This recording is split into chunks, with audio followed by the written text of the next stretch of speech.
What's up guys? At dahil inabutan kami ng tanghali dito sa gubat, ay syempre, dito na rin kami manananghalian. Nag-ihaw nga pala kami dyan ng malalaking isda. Oo guys, tamang narinig nyo, malaking isda. Sap-sap kasing tawag dito sa amin yan guys. Dati naman talagang malaking isda yan. Kaya nga tinawag na sap-sap kasi kung sa waray pa, ginsap-sapan. Mabuti na nga lang at may baong kanin si Guaps. Kung wala, nako, kurot sana ang i-food trip namin ngayon. Dahil wala kaming dalang plato guys, ay pinakuha ko si Guaps ng mga dahon. Ang dahon nga pala na ito guys, ay madalas na ginagamit sa amin dito sa Samar upang pangbalot sa iba't ibang klase ng mga kakanin.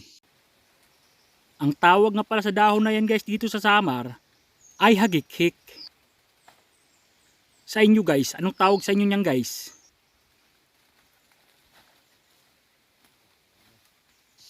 Dito nga pala kami kakain ngayon guys sa sapa o bingalog kung tawagin dito sa amin.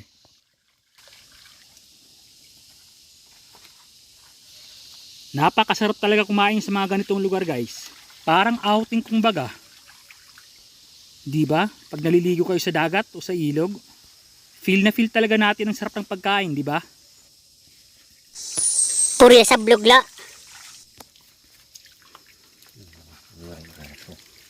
Malinis pa rin ang tubig dito guys. Dahil ang tubig ay natural at nanggagaling sa bundok.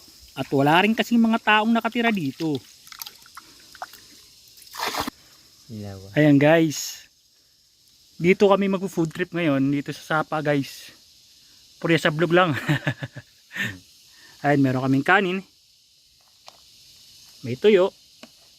At syempre, hindi mawala yan, sardinas. Ayan guys, may asin pa yan guys.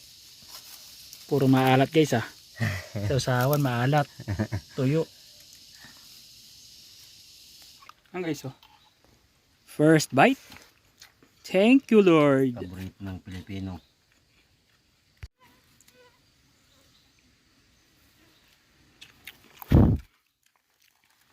Nasa lingkod. May nangagi ano? May nangagi.